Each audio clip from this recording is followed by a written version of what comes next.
Muito bem, meus queridos, estamos de volta para mais uma aula, não é isso, Tatá? É isso aí, galera. Segura aí que a gente está começando mais uma aula. Essa é a nossa aula 23.1, tá bom? E nós vamos aqui sempre nessa pegada, muito descontraída, obviamente, e trazendo sempre informações para você que está aí no primeiro ano da mediação tecnológica. Com quem? NBZ. Vamos lá, gente? Dá uma olhadinha na tela, galera. Pisando no pé do professor. Olha aí, meus queridos, hoje, manejo e criações de bubalinos. Vai ser a parte 1, não é isso, Tatá? Yes! Onde nós vamos falar brevemente sobre, mais uma breve introdução sobre esse manejo, principais raças, manejo de criação, manejo alimentar, manejo sanitário, tá bom? E para esta aula, nós teremos a habilidade de número 4 e a habilidade de número 6. Opa, eu pensei que fosse mais... Desculpa. Ok. Gente, búfalos. Búfalos. Aí você tem o manejo de bubalinos. Perfeito? E a gente tá falando... Apaga ali. Ok. Nós estamos falando da história, então, desses grandes animais de porte, tá? Não tá funcionando? Não apaga. Esses grandes animais de porte que estão... Agora vai aparecer em todos, né? Bora! Aí, vamos lá. Nós temos, então, esses animais chegando aqui no século XIX, usualmente em pequenos lotes originários da Ásia, Europa e Caribe. Motivados pelo quê, professor? Por que eles foram trazidos para cá? Por causa das suas qualidades, né? São animais exóticos e essas características bem peculiares zootécnicas fizeram e deram atenção para esses animais serem trazidos para cá. Isso. Os búfalos no Brasil têm uma história bem curta, se compararmos ao tempo de exploração bovina em nosso país, que data da chegada dos colonizadores portugueses há 500 anos. As primeiras criações de búfalos surgiram com a chegada dos primeiros animais ao Brasil, há cerca de um século. Bastante tempo. É breve, mas é tempo. É bastante tempo. Os búfalos são animais domésticos da família dos bovídeos, tá bom? Todos os animais de grande porte, igual as serpentes, né? Tem os bovídeos também, que são as sucuris, as jiboias, sabe? Os serpentes de grande porte. Mas vamos lá, voltar ao que interessa. De origem asiática, utilizados para produzir a carne e o leite para consumo humano. Cara, olha o rosto desse bicho. Eita, tá, é interessante, né? É a época, bonito demais. o tempo que eles estão aqui e em comparação com a atividade bovina. Por exemplo, não se explora tanto, né? É só carne e leite, não se tem a exploração do couro, não se tem exploração de artefatos, não, mas material para... Como é que a gente chama agora? Como você vai fazer, por exemplo, do bovino, além do couro, tem o pelo. Do bovino, você pega a pata do bovino para fazer ornamentações, o chifre para fazer... Sim. E não se tem essa exploração pela comparação do tempo. Sim. Isso é muito, assim, uma coisa que chama bem a atenção, tá? É verdade. Sua grande adaptabilidade aos mais variados ambientes, sua elevada fertilidade, isso é importante para quem trabalha com os produtores, né, professor? E longevidade produtiva permitiram que o rebanho experimentasse uma evolução significativa e dos poucos mais de 200 animais introduzidos no país, resultaram um rebanho de 495 mil búfalos. Esse daqui tirou até fechou até os olhos para tirar a foto. É uma longevidade produtiva em relação... Isso tudo é a comparação com os bovídeos. O gado, né? O gado. Então, com uma comparação à produtividade e também ele apresenta uma alta fertilidade. Não tem tantos problemas. Mas também em relação também aos manejos, né? O manejo realizado, o processo de melhoramento genético do gado leiteiro, do gado de corte, é muito trabalhado. Então, isso também prejudica um pouco a fertilidade. Mas já como não tem tanto esse manejo bovino, Então, eles são altamente férteis. Em que sentido, Jefferson? No sentido de que não tem, por exemplo, uma coisa que não se espera em bovinos leiteiros, que ela dê gêmeos. Não é bom que ela dê 2, porque sempre um é infértil. Então já tá, você perdeu isso, entendeu? Neles não tem esses problemas. E também sobre, eles são rústicos, mas rústicos em que sentido, professor?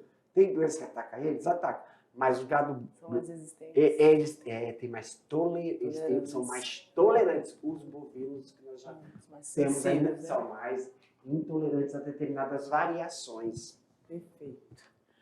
Essa é uma vista aérea da reserva ambiental que foi invadida por búfalos, né? Uma imagem da SEDAM e eles chegando ali, atravessando, chegando nessa área, uma unidade de conservação. Esses búfalos da fazenda Pau d'Alho, no Vale do Guaporé, amo Guaporé, um beijo, um abraço para todos os nossos alunos do Guaporé. Abraço. Vieram da ilha de Marajó na década de 50, tá? Presta atenção na história aí. E deveriam ser mantidos sob controle. Inicialmente eram poucos, chega de 66 cabeças, e serviriam para a produção de quê? Leite e seus derivados, a carne e para o trabalho com a tração. Também é importante, né?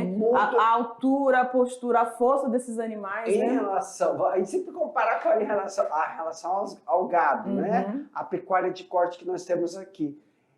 E, antes que alguns estudantes mandem mensagem falando, não, mas a gente tem bastante gado aqui que a gente pode usar para tração. O manejo é porque quando a gente não conhece o animal, o búfalo, vou fazer uma comparação aqui. Oh, meu Deus, vamos ver aqui, Jefferson. Eu acho que sei onde é que tu quer. Uma comparação, essa é muito bom. E o manejo, você direcionar o animal para fazer uma determinada atividade repetitiva, tipo moer cana e tem que ficar girando ao redor. Ele tem um moedor de cana. Ah, tá. Né, Moedor então, de cana, eu não tinha entendido. Cana, ou então moedor também de farinha, ou triturador, qualquer coisa. Você tem a castanha, você quer triturar a casca da castanha, a casca. Você quer triturar, quer fazer pó. Então você bota uma mesa assim e tritura uma pedra. O animal tem que ficar fazendo giros. E ele não se estressa, é um animal muito tranquilo. Os outros se estressam, tem que parar, tem que dar um tempo para o animal. Você tem que colocar indumentários no olho do animal. E o búfalo, ele é muito tranquilo em relação a isso. Arar, tem pessoas que usam muito búfalo para arar, então fazer gradagem na terra, quando é muito cascalhenta. Só que aí tem também as suas desvantagens pelo peso do animal, o peso que ele tem. Isso já não é uma desvantagem para o gado tradicional. Mas a tração ele é usado muito mesmo. Para quem não tem máquina, para quem não tem trator, exato. E pode, né, utilizar para vários outros.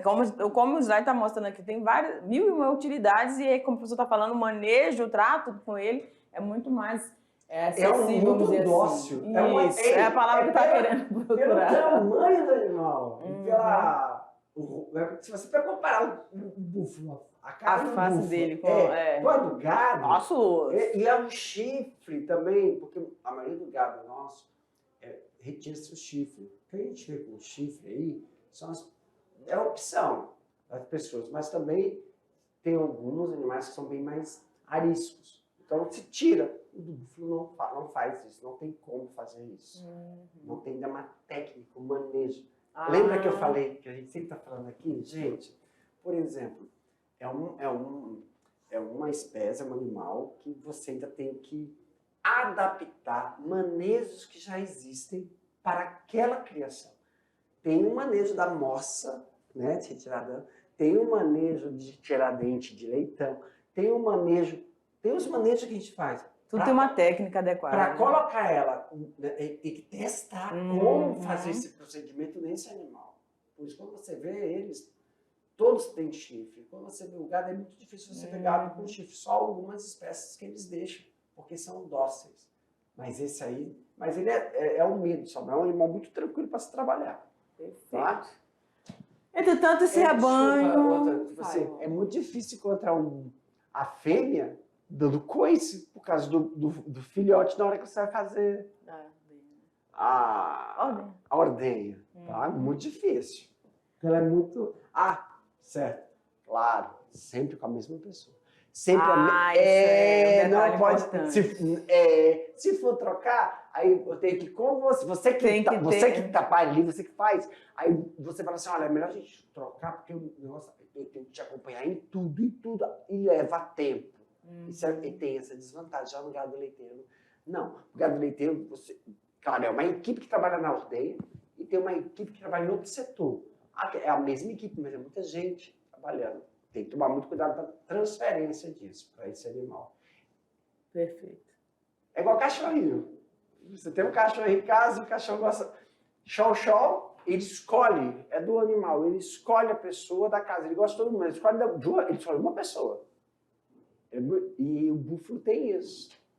Nos TikTok, quando a gente vê, tem gente que cria búfalo, dá para ver isso aí. Vamos lá, gente. Então, essa introdução aí nessa fazenda. Paudalho atualmente deslocam-se em busca de alimento e destroem a fauna e flora, conforme levantamentos feitos por órgãos de defesa ambiental. A retomada do controle do rebanho vem sendo debatida há décadas. Então, existe essa situação, né, dessa invasão ali desses animais que foram abandonados, enfim. Existe toda uma questão aí que está sendo estudada, trabalhada, existem pesquisadores interessados em fazer. Então, está sendo trabalhado e discutido. Vai aí para frente um pouquinho, deixa eu ver uma coisa. Tá, volta. Pronto, aí. Vamos comparar essa foto, tá? Olha, vamos aqui, deixa eu ver se eu consigo riscar. É uma coisa interessante, porque nós precisamos saber do comportamento do animal. Nós temos que entender o comportamento do animal. Todos os animais entendem o comportamento. A gente sempre tem destacado isso, né? Conhecer a biologia do animal para poder... Comportamento para transportar esse comportamento, esse animal, quando for para um setor de criação, a arquitetura do galpão, a arquitetura do ambiente onde ele está, tem que favorecer o comportamento dele. Exemplo. Vamos aqui, galerinha. Tá vendo isso aqui, ó? Isso aqui são pedras, rochinhas aqui. Só que aqui nós temos a margem do rio. Certo? Bem aqui nós temos um açudezinho, uma lagoazinha, bem aqui, ó. E aqui nós temos, ó, vamos falar aqui que nós temos um espaço entre. O que acontece? Passa, Tatá. Esse animal, ele tem uma atividade que é muito semelhante com a atividade do porco. É inato desse animal. Na natureza, ele faz igual, eu ia falar o hipopótamo. Só que o hipopótamo gosta de ficar mergulhado. A diferença é que eu fiz a relação com o porco porque ele precisa desse negócio de ter argila, porque isso, além da temperatura, ameniza a temperatura, por causa da pelagem escura desse animal, é um excelente protetor para ectoparasitas. Só que é um animal de porte, um porte grande, pesado, e aí o que ele faz?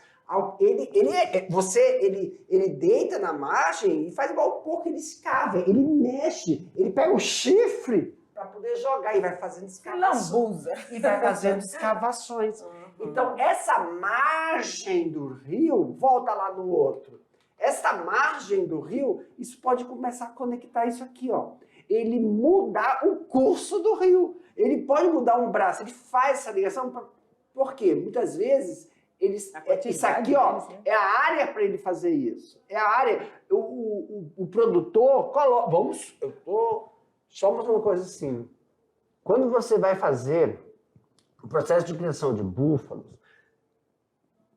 a sua propriedade, eu sempre falo, é adequada para fazer intensiva, extensiva ou semi-intensiva. Eu estou falando aqui, porque eu sempre falei aqui, ó, não sou eu, desculpa, os livros falam, você tem que fazer levantamento dessa área. Só que para esse animal, não. Para esse animal é o inverso, Tatá. Esse animal você não pode falar assim, eu vou fazer extensivo. Porque se você fizer extensivo, você tem que proporcionar para ele um local onde ele faça isso e tem que tomar cuidado se o local não está próximo à margem de rio que possam ser modificados. E aí, professor, mas aí eu coloco cerca um animal desse, até ele se acostumar e adaptar a uma cerca, ele destrói a cerca. Se ele quer o rio, ele tá vendo o lago lá, ele quebra, Tatá. Sim. Então você tem que fazer. Ele quebra se tiver. Não adianta. Porque tem o gado. Como é que o gado é treinado, Tatá? Eles colocam numa cerca, o gado não passa na cerca. Você que é fininho, o gado também pode fazer isso. Por quê? Porque fica num sistema elétrico. Ele não passa. Aprende. Então, ele aprende, então ele acha que todos os piquetes estão eletrificados. Ele sabe que não é eletrificado, mas ele sabe que estão eletrificados. Mas não estão. Ele foi condicionado. Esse animal? Não, Tatá. O couro é grosso, mais grosso do que do gado. Então, para ele, o contexto histórico nos mostra, o contexto histórico fala assim, gente, não é o levantamento da área que vai falar se o sistema...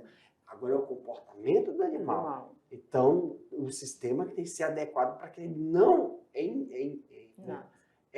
Mas é instintivo do animal. Ele precisa fazer, aí pode passar. Ele fazer isso, ó. Isso aí é refrescante para o animal. Tem como amenizar isso? Tem. Como amenizar? Então tem que ser em lugares que tenham sombreamentos. Galpões, né? Galpões. E esses galpões não é igual galpão de vaca e touro, não. Boi. Tem galpão e tem que ter o que esses galpões? Snippers que vão soltando aquela nuvenzinha por causa da umidade. Senão ele vai sentir essa vontade e ele vai buscar. Qualquer jeito. Aí, nesse momento, a gente desconstrói esse negócio de fazer o levantamento da propriedade. Agora é o animal. Nós estamos falando da criação de bubalinos. Bubalinos. Tá? Vamos destacar isso aí. Certinho? Perfeito, prof. Os búfalos estão provocando desequilíbrio ecológico na região? Ali, devido a esse descontrole, mas está sendo trabalhado isso. Porque isso é verdade. Eles provocam esse desequilíbrio? Provocam. Mas eles podem alterar o curso dos rios? Podem alterar. Mas aí, gente, nós temos que lembrar que não teve incentivo, né? O que essa introdução nos traz, que quando esses animais foram trazidos, né? O pessoal trouxe, os nordestinos trouxeram para cá, eles tiveram garantias de incentivo. Um desses incentivos, Tatá, é estudos para melhorar a estrutura para a criação. Porque no Nordeste não tem, lá no Norte, não é uma área igual a nossa. O bioma é diferente. Sim. Aqui nós temos nossos lugares alagados. Pântanos? Né? Pantanosos, não? Lugares mais úmidos. Aqui é mais úmido que lá no Nordeste. Aqui o rio abunda, tem rio em tudo que é de lugar, tem uma pocinha de água. Aqui tem períodos chuvosos que fica inundado, encharcado. Né? Isso! E tem períodos que não chovem, Tatá. Então, como não teve esse incentivo, os produtores largaram mão. Aí esses animais, como se reproduzem muito fácil, não tem predadores para eles, Tatá. Eles se reproduziram. Outro ponto importante. E começaram. Então, fizeram o que a natureza tinha que fazer. E aí eles começaram a tomar habitats de outros animais, porque o desequilíbrio ecológico... E eles andam bastante, né? Sim, e o desequilíbrio ecológico aí não é deles, é o comportamento de sobrevivência desses animais. O que se tem que fazer? É entender o comportamento desse animal, resgatá-los da natureza e colocar uma estrutura para poder fazer o que nós vamos fazer na próxima aula, mostrar a produção leiteira, mostrar a produção, mas isso é uma verdade mesmo, né? Um desequilíbrio ecológico por desistência, falta de incentivo que altera mesmo.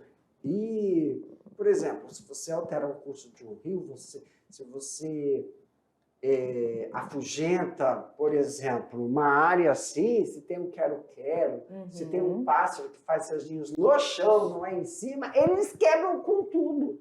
Vai causar um desequilíbrio? Ele vai, porque muitos desses passos são monogâmicos. Muitos desses, entendeu? Então tem que tomar cuidado. E outra, derrubar árvore, derrubam! É igual um bando de queixada.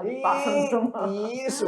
E aí, por exemplo, tem aves que fazem seus ninhos ali naquele... Tem macacos Mas que como você dependem. destacou, é o comportamento, de sobrevivência.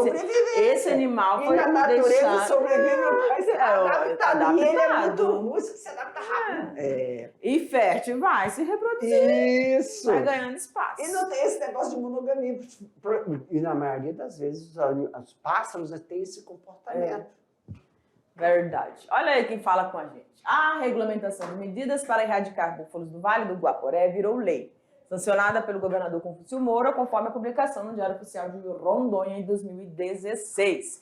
Com os 58 artigos da Lei 3.771, de 2016, resulta de um longo estudo elaborado por representantes de 13 instituições com o propósito de deter o impacto que os animais vêm causando à reserva biológica do Guaporé. Então, como a gente falou para vocês, essa problemática não é de hoje e está sendo trabalhada e pensada aí.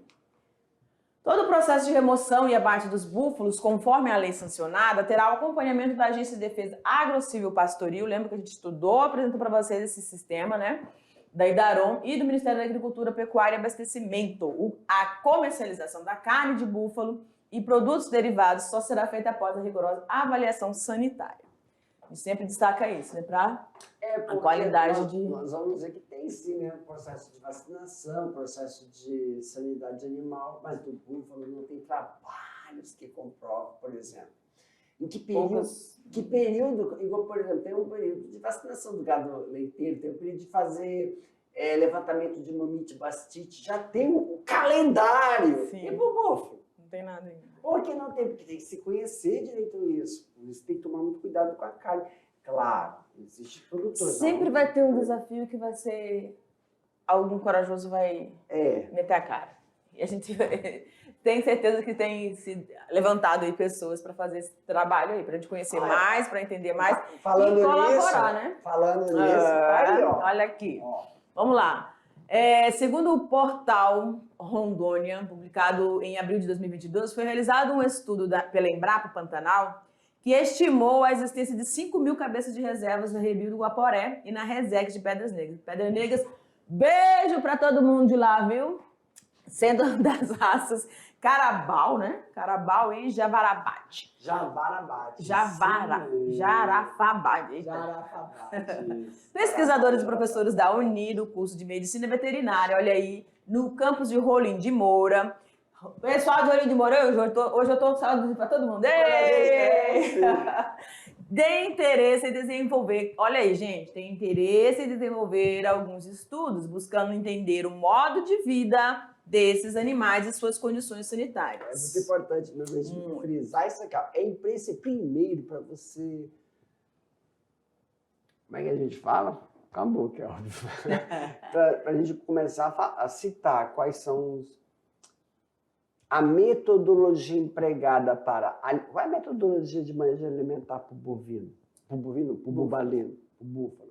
Qual é o manejo sanitário? Qual é o manejo de reprodução? Exemplo, né? Nós sabemos que nas vacas leiteiras ou de gado de corte, você sincroniza, tem uma técnica de sincronia de cio para fazer inseminação artificial. Como é que você vai fazer sincronia de cio? Você tem que conhecer bem, pelo jeito. Então, o modo de vida desses animais e as suas condições sanitárias. Eles são resistentes, mas pode existir alguma parasitose que seja mais, né? Tem. E aí, esses animais... Então, tem que ter esse conhecimento, esse estudo. Então, esse grupo aqui da Uni... pastam. O que a gente sabe de búfalo é alimentação vegetativa, pastagem. E aí, a ração? Né? Para potencializar. Isso, tem algum problema gastrointestinal para esse animal? A aceitação dele. Isso, tem tudo isso. E isso é importante porque, Jefferson, eu não posso criar meu animal sem ração e o mercado. E aí, os empresários de ração, todos têm que lucrar. Tudo isso, Tatá, tem que se lembrar. Por exemplo, é mais caro, não é caro, mas assim, galinha orgânica, gado orgânico, não vai ração. ração, coisas industrializadas. Tem todo esse nicho que vai para aí, que já é uma coisa estabelecida o gado, já é uma coisa estabelecida a ave. O búfalo que não é estabelecido, ele não vai fazer parcerias comerciais, tá entendendo? Entendi. Perfeito. Vamos então às principais raças criadas aqui no Brasil. Apesar de termos poucos conhecimentos, poucas informações, mas existem os desbravadores. Sempre vai existir, gente. Vamos lá, gente. No Brasil são comuns as raças Mediterrâneo. Se eu falar alguma pronúncia errada, você me corrige. Não é correto. Murrá. Murrá! A força eterna! Os meninos não vão fazer ideia do que a gente tá falando, mas os professores vão lembrar. Ó, professores! Transformem essa forma decadente! Ai, nossa. Então vamos lá, Mediterrâneo, Murrá, Jafarabade Isso. e o Carabao. Ok? Vamos lá falar deles cada um. Olha que lindinho. Os animais da raça Mediterrâneo têm origem italiana, dupla aptidão, carne e leite, apresentam porte médio e são medianamente compactados. Sabe aquele grandão compactado? é o corpo, isso mesmo. É compactadinho o corpo, parece que não tem pescoço, tá? Tá, o tronco também. Vai lá, bro. Murrá, raça indiana, apresenta animais com conformações médias e compacta. Cabeça leve, chifre curto, espiralado, enrolando-se entre seu eixo e fazendo com que ocorra contornos de anéis. Tá, volta lá no... Isso, olha só. Aí, vai pra frente agora. Volta. Não, volta. Olha só. Temos que olhar isso aqui, ó. Isso. Curvatura. Isso, a curvatura. E é liso, Tatá. Vai lá pro outro. O Murrá. É pra frente, Tatá. Ó. Pra frente. Ele é Sim. pra frente. Ó, Ele vai um pouquinho pra trás e as pontas vêm pra frente, vai né? é assim, ó. Como se fosse aquele cocó. Isso. Vai pro... Não. Mediterrâneo pra Mais cima. pro lado, Esse né? tá pra cá. Ele sai daqui pra cá. Olha a orelha, Tatá, do Mediterrâneo. Agora vai para o Murrá. Olha a orelha, a inserção da orelha. Volta. Ele tem pelos, Tatá, no corpo. Muito pelo. Vai para o Murrá. Ele é liso, ele pelo somente na cara. São coisinhas, são detalhes, tá? Sim.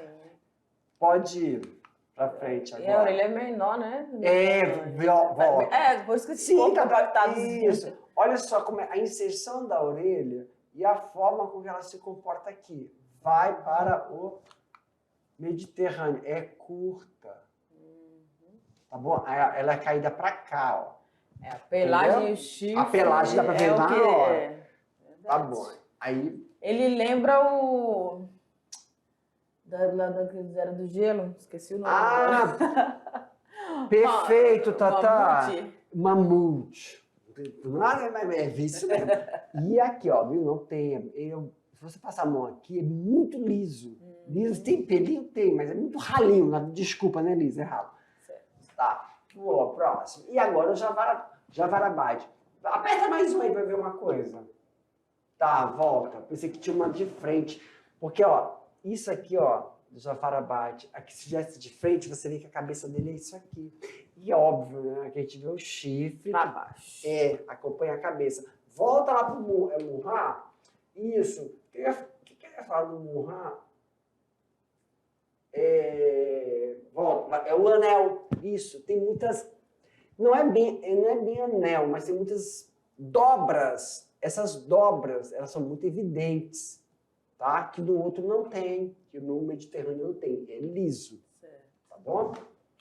E o Javarabate, que também é indiano, é uma raça menor, tá? Com maior porte, tem chifres mais longos, a sua espessura é bem menor e a curvatura é longa, mas o que é esse longo harmônico aí? É porque ele acompanha a cabeça do animal. Se ficar de frente, ele tem longo, isso aqui é a cabeça do animal e acompanha, que é o chifre. Acompanha. Isso é a cabeça. Ó. Se ele estivesse de frente, acompanha a concavidade da cabeça, é até aqui. Tá? E aí, daqui para cá é o chifre. Se adequando ao molde E a orelha é quase imperceptível. Tá aqui por cima, né? É, mas é quase imperceptível. Ela pega o corpo do animal. Uhum. E nós temos o último, que é o carabao. Carabao é muito interessante, que se você faz isso aqui, ó, você vê isso nele, tá? E aí você vê o chifre também é totalmente diferente.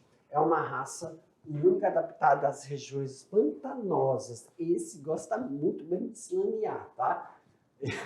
A originária do norte das Filipinas apresenta uma pelagem mais clara, cabeça triangular, tá? Os chifres grandes e são bem pontiagudos. Você vê que os outros, a ponta é tudo rombuda. E esse é bem pontiagudo mesmo.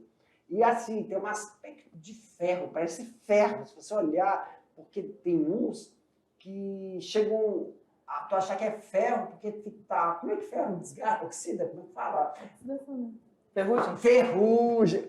É ferrugem, isso. Tá? Voltado para cima, porte médio e todos. Desacelera, né, prof? Todos são dupla aptidão, tá? Então, O gado é bem dupla aptidão. Deixa eu explicar isso. Não pode, porque ele é todo... Não, sabe o que é, gente? Aquele negócio, como não tem estudos, né? Tá se fazendo bastante sim, mas não tem para falar assim, olha, aquela raça é bom para aquilo. Aí tem umas que a gente define a dupla, não adianta, ela tem dupla. Como não se conhece, não tem um direcionamento, estudos, né? Os dois, aí tem a visão de ter os dois. Perfeito. Tá? Perfeito. Vamos ao manejo, então, da criação. Os bubalinos têm temperamento dócil. Muito dócil. Olha, gente, essa carinha. É muito dócil mesmo. O que facilita a sua criação e manejo se adaptam bem às condições ambientais. O professor falou, destacou um ponto importante. Esse dócil é muito de curiosidade. Você falou, ele é dócil, mas ele tem um instinto dele, né? Que ele não desiste não daquilo que ele quer. Por exemplo, você tem que conhecer o habitat dele, em que sentido?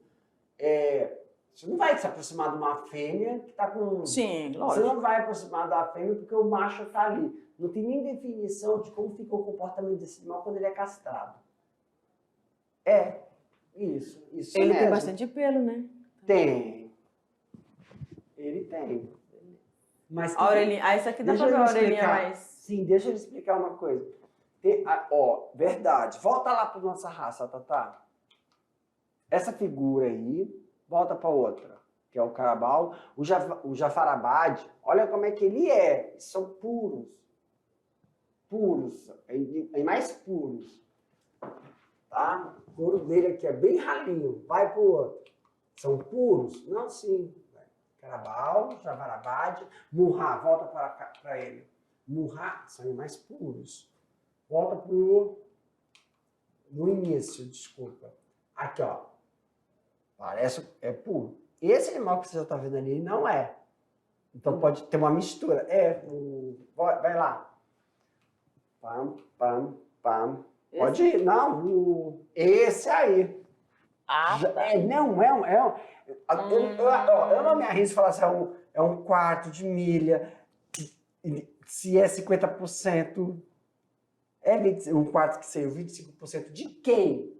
Tá? Mas dá para ver, por exemplo, aí você javarabade, perfeito, contorno lindo dele aqui. Parece os cabelinhos, né? A orelha não é imperceptível, porque ela se mais o porte, a pelagem, não me diz que é a pureza do animal.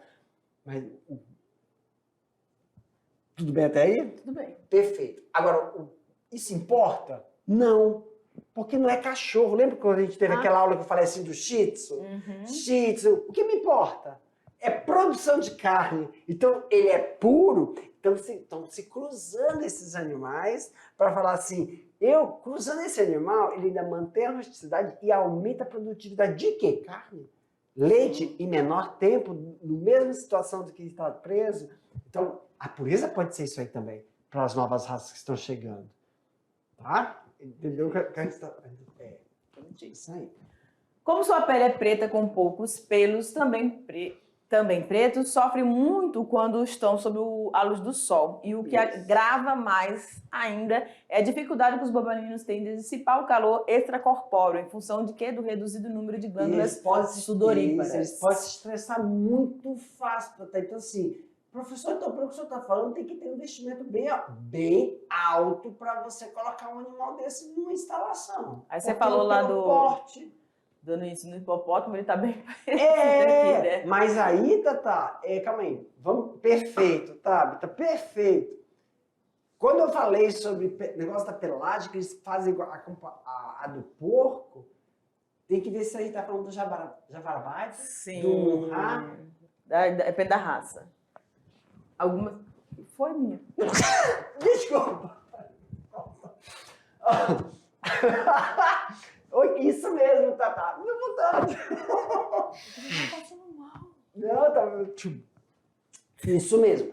Tem um comportamento, alguns têm um comportamento de ficar mesmo na água, outros não. Eles são um comportamento de se melar. Entendi. Então, isso não tá bem. Não é que é padronizado, mas não tem essa informação. Tem que ver qual é a raça e ver como é que ele está se comportando. Comportamento. Como nos falta estudo, a gente já analisou esses comportamentos e aí vai depender da raça. Olha Esse é um ambiente criatório, ele necessita de açude ou lago para ficar mergulhado. Volta um pouquinho lá, já que a gente está falando disso. Calma aí. Volta. Eu não quero... volta um pouquinho, volta. Pra frente agora, pra frente. Camaral. Ó o chifre, vai. Pra frente. Ó, volta, olha. Agora vai pra frente. Olha quem são esses, pra trás. Sim. Pra trás. Olha, deitar. Entendeu? Uns, quando são criados assim, nós estamos falando dessa imagem, pessoal, não tem água, não tem argila molhada, mas está uma região sombreada, onde eles vão ficar em contato e com certeza vão tentar ficar fazendo esses movimentos. Porque é tudo limpinho, não tem nem mata, tanto eles ficarem fazendo esse movimento para refrescar. Isso vai refrescar no sentido das glândulas, que elas têm muitos sólidos, precisam fazer isso. E também auxilia nos ectoparasitas. E isso também é movimentar a terra. Se eles ficarem muito tempo isolados, parados no lugar, eles movimentam a terra. Eles causam erosões, causam acidentes geográficos, né? Modificam. Manejo alimentar. Quando não tá rapidinho. Tá essa capa, perfeito. Quando desejamos a eficiência nutricional dos bobalinos, devemos ter a atenção com a composição e cuidados com as pastagens, necessidades nutricionais de cada raça e para cada etapa de criação, mantença, atividade, lactação, crescimento e gestação. Característica alimentar dos bobalinos. Boa adaptação a alimentos de baixa qualidade, muito menos seletivos que os bovinos. Sempre vai comparando com os bovinos, né, prof? O padrão que a gente tem de conhecimento. Sobreaproveitamento do potencial de produção quando fornece alimento de baixa qualidade. O consumo alimentar dos bobalinos está relacionado ao valor nutricional desse alimento, à disponibilidade, ao odor, à aceitabilidade, à textura. Então, eles são bem exigentes. Condições ambientais. Aí você fala assim, eles são exigentes e a gente que ainda falta conhecimento. Isso, a gente tem que sempre trazer isso aí, gente. Tem poucas informações, então nos falta esse né? Então, o que já foi feito aí com gramínea de pasto de feno, silagem de sorgo com milho. Então, pessoal, aqui, ó, se você está fazendo uma criação aí na sua propriedade, fala pra gente, olha, aqui tá dando muito certo. Resíduos de agroindústria, raspagem de mandioca, com nabo forrageiro, então, com bagaço da cana. Então, mostra pra gente, fala pra nós como é que está a técnica do manejo alimentar e fala qual é a raça que você está fazendo. Isso, gente! O que nós temos aqui é um padrão de levantamento que foi feito essa pesquisa, que farelo de algodão, soja e milho é um padrão. Isso aqui é um. Esse é outro, esse é outro, e esse aqui é outro. Então, nós temos aqui 1, 2, 3 e 4. 4. Um desses aqui se encaixa no de vocês? Não, prof, aqui a gente está tendo bom resultado com esse tipo de padrão alimentar. Sim, perfeito. No manejo sanitário, gente, o manejo sanitário inadequado referente à saúde dos bufalinos constitui um dos maiores fatores limitantes da sua produção. Isso porque os búfalos, ao contrário do que se pensa, apesar de serem dotados de marcante rusticidade e de natural refratariedade a determinados agentes mórbidos, são susceptíveis a uma variada gama de afecções. Então, galera, o que fica pra gente aqui dessa aula, olha aí, é que faltam-nos algumas informações, mas com certeza, se você está aí nesse manejo... Informações padronizadas. Sim. Quando a gente fala assim, falta informações padronizadas, é porque você vai pegar um livro técnico, ele fala uma coisa, o outro fala outra coisa, o outro fala outra coisa, que tem que convergir para uma coisa padrão, porque o que acontece lá no sul tem que acontecer aqui com algumas adaptações. Mande aí a sua, ficamos aguardando, daqui a pouco a gente volta, galera. Tchau!